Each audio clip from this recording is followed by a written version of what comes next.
ভাইরে, যেটা রটে কিছুটা হলেও ঘটে। শাকিব খান বাচ্চা জন্ম দিবে, সেটাও আবার গোপনে। শাকিব খান দুইটা বিয়ে করছে, এখন পর্যন্ত বাংলাদেশের মানুষ এবং জনগণ অবগত নয় আসলে কি তাদের মধ্যে বিয়ে হয়েছিল কি হয় নাই। এবার নতুন করে গুঞ্জন উঠেছে যে শাকিব খান এবং বুবলি দ্বিতীয় সন্তান জন্ম দিতে যাচ্ছে।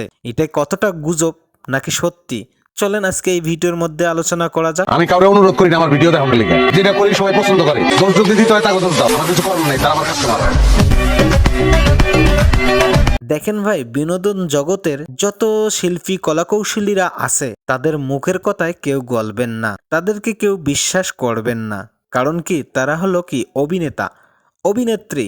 তারা শুধু অভিনয়টাই জানে, মানুষকে কিভাবে অভিনয়ের মাধ্যমে আকৃষ্ট করা যায় সেটা তাদের ভালো করে জানা আছে। তাই তো এখন আর অভিনেতা অভিনেত্রীদের প্রতি সাধারণ মানুষরা অতটা ঝোঁকে না, যতটা আগে ঝুঁকছিল, যতটা আগে আইডল মনে করছিল। আমি একটা জিনিসে বুঝি না, শাকিব খান আপনি বিয়ে করেছেন, আপনি বাচ্চা জন্ম দিবেন, সেটা আপনার ব্যক্তিগত একান্ত পার্সোনাল ব্যাপার, কিন্তু সেটার ইস্যুকে এমনভাবে আপনি হাইলাইট করতে চান বা এমনভাবে হাইড করতে চান যেটা পরবর্তীতে মিডিয়ার সামনে আসলে আপনাকে বিতর্কিত হতে হয়। এরকমটা কেন? আপনি বিয়ে করবেন, ইসলামে বিয়ে করা জায়েজ, আপনি একটা করেন, দুইটা করেন, চারটা পর্যন্ত করতে পারেন, কোনো সমস্যা নাই। কিন্তু এই বিয়েকে আপনি হাইড করে রেখেছেন, পাবলিকের সামনে প্রকাশ করেন নাই, অথচ আপনাকে সাকিবিয়ানরা আইডল হিসেবে মানে, আপনার কাজের মাধ্যমে সাকিবিয়ানরা তৈরি হয়েছে।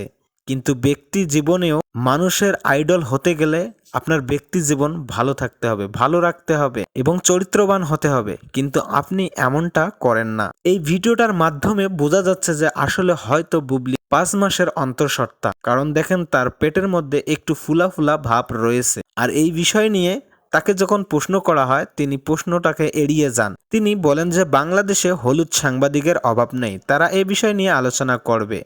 আসলে আমি কোনো সন্তানের মা হতে যাচ্ছি না, আমার শুধু একটি সন্তান। এই বিষয় নিয়ে অপবিশ্বাসকেও প্রশ্ন করা হয়েছিল, তিনি একই উত্তর দিয়েছেন যে আমি আসলে এই বিষয় নিয়ে জানি না। তাহলে এখান থেকে আপনারা কি বুঝতে পারতেছেন? আসলে তাদের ব্যক্তি জীবন এবং পদ্মার জীবনের মধ্যে আসমান জমিন তফাৎ। আর এইখান থেকে অবশ্যই শাকিব খানকে বেরিয়ে আসতে হবে। আপনি বাচ্চা জন্ম দেবেন, এটা তো খারাপ কিছু না, কারণ আপনি বৈধভাবে জন্ম দিতে যাচ্ছেন, কিন্তু এটাকে এমনভাবে হাইড করেন, পরবর্তীতে যখন মিডিয়ার সামনে আসে তখন কিন্তু আপনি বিতর্কিত হন। তাই এইখান থেকে বাইর হতে হবে। অনেক নায়ক আছে যাদের ব্যক্তি জীবনকে মানুষ অনেক বেশি ভালোবাসে, আর আপনার ব্যক্তি জীবনকে মানুষ অনেক ঘৃণা করে। তাই এখনো সময় আছে, আপনি আপনার ব্যক্তি জীবনকে পরিবর্তন করুন। তো দর্শক, আমি এখন পর্যন্ত শিওর না যে আসলে বুবলি মা হতে যাচ্ছে কিনা, কারণ আমি কোনো গুজব ছড়াইতে চাই না, গুজব ভালো না। তো দেখা যাক আসলে ওদের বাচ্চা হবে কি হবে না, সেটা হয়তো সময়ের অপেক্ষায়। এই পর্যন্ত ভালো থাকবেন, সুস্থ থাকবেন, গুড বাই।